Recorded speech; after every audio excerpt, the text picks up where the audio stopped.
तो दोस्तों जो हमारी सीरीज चल रही है उसका नेक्स्ट क्वेश्चन है भूमि प्रबंधक समिति द्वारा अधीक्षण, प्रबंधन और नियंत्रण, मतलब कि super maintenance, management and control by भूमि प्रबंधक समिति से आप क्या समझते हैं। जल्दी से उत्तर देखते हैं, समय है नहीं, बहुत जल्दी से तेजी से तैयारी करनी है।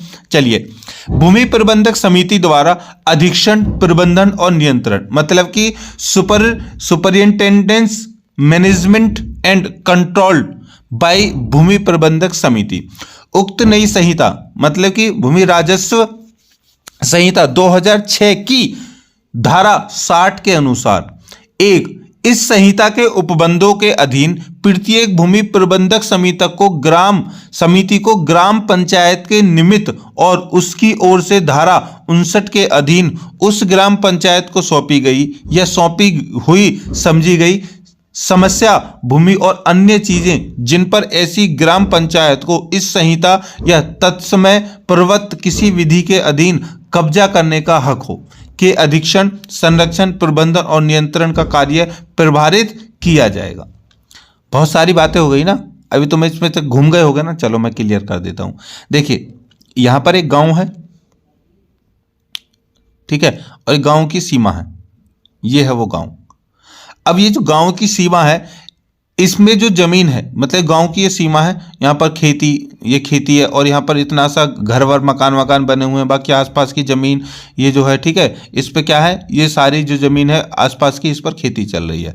तो अब ये कह रहे हैं कि भूमि प्रबंधक समिति जो अधीक्षण करेगी, प्रबंधन करेगी और नियंत्रण करेगी, जो ये जो भूमि का जो नाम है, मतलब कि इस गाँव का जो नाम है, उस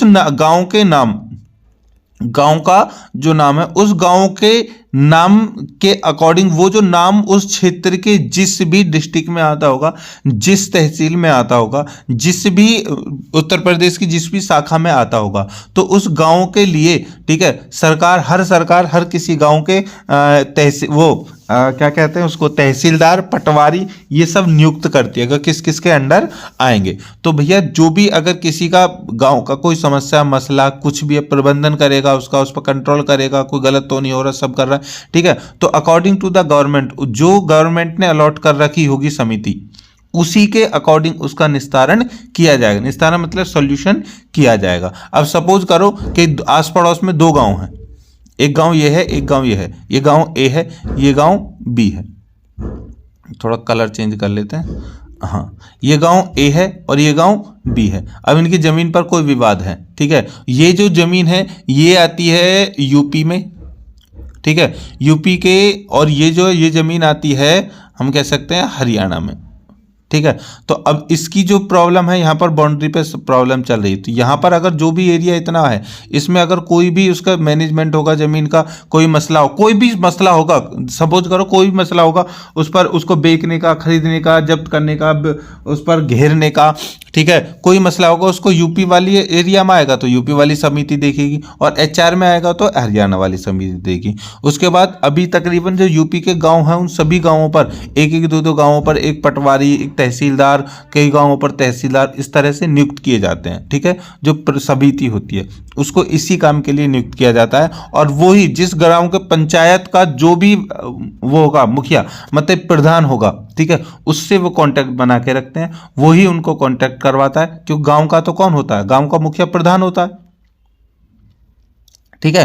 तो प्रधान को सारी चीजें पता होती है। प्रधान जाकर के जो समिति होती है, उस समिति से वो प्रधान को जोड़ दिया जाता है कि भैया तुम्हारे ग्राम प्रधान से कह दिया जाता है, तुम्हारे गांव का जो भी कोई मसला हो, कुछ भी हो, तो जाकर के इस समिति से जाके मिले, वो फलाना वो पटवारी है, वो तहसीलदार है, वो कानून गो है, इस तरह से आप जाकर के मिले, ठीक है। समझ में आ गया। तो प्रबंधन, अधीक्षण और नियंत्रण कौन करता है, जो उसकी समिति मतलब जो सरकार द्वारा बने होते हैं। अब जो उनके कार्य जो प्रबंधित किए जाते हैं, देखिए, पूर्ववर्ती उपबंधों की व्यापकता पर प्रतिकूल प्रभाव डाले बिना भूमि प्रबंधक समिति के कृत्यों और कर्तव्यों में निम्नलिखित बिंदु सम्मिलित होते हैं। मतलब कि अगर उन पर कोई प्रभाव ना डाले, उन्हें कोई डराए नहीं धमकाए। अरे बहुत सारे होते हैं यार पटवारियों से, और उनको पैसों में लेन देन कर लेते हैं और अब जैसा चाहे वो वैसा काम करवा लेते हैं, ठीक है। तो उनके कार्य क्या होंगे, मेन बिंदु ये है। सबसे पहला, भूमि का बंदोबस्त और प्रबंधन। मतलब कि अगर किसी की भूमि है, उसके नाम पर भूमि है और उस भूमि को किसी ने कब्जा कर लिया, या फिर उसकी भूमि को किसी ने जोत लिया, या उसकी भूमि को किसी ने छीन लिया, तो भैया ये इनका ही कार्य होगा, ये करवा करके देंगे उसको। दूसरा, वनों और वृक्षों का संरक्षण, अनुरक्षा और विकास। उस जो उनके एरिया में आ गया, उस एरिया में वनों का संरक्षण करना, ठीक है, वन मतलब पेड़ पौधों का संरक्षण करना, वृक्षों का संरक्षण करना और उनका विकास भी करना।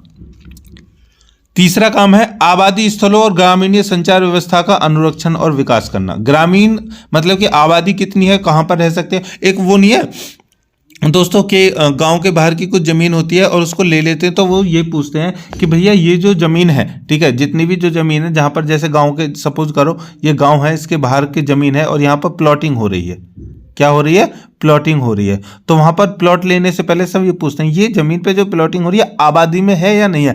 आबादी का मतलब है कि गांव की जो अब सीमा है वो यहाँ पर जो गांव के अंदर लोगों को जो पानी बिजली सुविधा सारी मिल रही है वो भी इनको भी मिलेगी। लेकिन अगर ये आबादी में नहीं होती है, ये जंगलात में होती है, जंगल में, खेती में होती है, कृषि में, तो इनको कोई सुविधा नहीं मिलेगी। इसलिए मेन पॉइंट से पूछा जाता है। तो जो आबादी का क्षेत्र होता है जितना भी, उसको सबका क्या होता है कि आबादी के सब ग्रामीण संचार व्यवस्था का अनुरक्षण और विकास। संचार व्यवस्था मतलब बिजली पानी आदि की व्यवस्था यहां तक करना। आगे का पॉइंट है हाटों बाजारों और मेलों का प्रबंधन। ठीक है, हाटों बाजारों और मेलों। हाटों का मतलब क्या होता है हाटों का मतलब होता है जो शहरी क्षेत्र के जो शहरी क्षेत्र में जितनी भी जगह आ रही है ना, ठीक है, जो शहरी काम के लिए उपयोग में आती है उनका, जैसे कि बस स्टैंड हो गया, ठीक है, कहीं पर बाजार लगना है तो कितनी उसमें एरिया में लगना है, ठीक है, तो ये सारी चीजें आती हैं।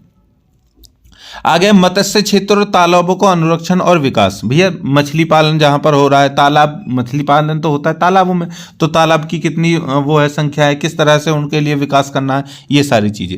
आगे कुटीर उद्योगों का विकास। कुटीर उद्योग मतलब छोटे छोटे जो कार्य होते हैं ना उनका, जो छोटे छोटे जैसे कटाई बुनाई इस तरह के जो काम होते हैं उनके लिए। आगे कृषि का विकास और उसमें सुधार, मतलब जितनी भी उस गाँव के एरिया में जो कृषि आ रही है वहां पर क्या क्या चीजों की आवश्यकता है, ठीक है, कौन सी दवाई लगनी है, उनको पानी ठीक से मिल रहा है नहीं, नदी नाले ठीक से चल रहे हैं नहीं, ये सारी चीजें।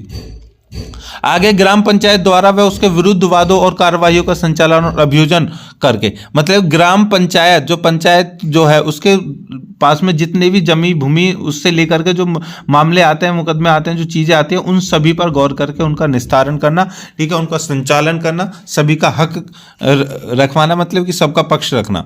ऐसे अन्य मामले जो विहित निर्धारित किए जाएं, मतलब कि जो सरकार द्वारा नई पॉलिसी बने और उनमें उनको जो भी अधिकार दिए जाएं आगे, उनको भी वहां पर उनको कार्य क्षेत्र में ही आएंगे।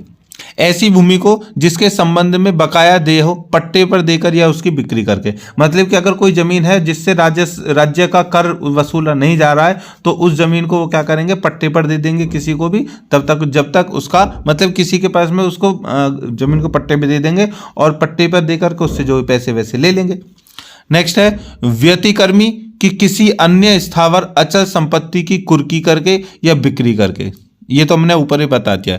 व्यतिक्रमी की किसी स्थावर या जंगम संपत्ति का प्रापक रिसीवर या नियुक्त करके। कौन करेंगे भैया, यही समिति करेगी जिस एरिया के लिए जो समिति तय की जाती है।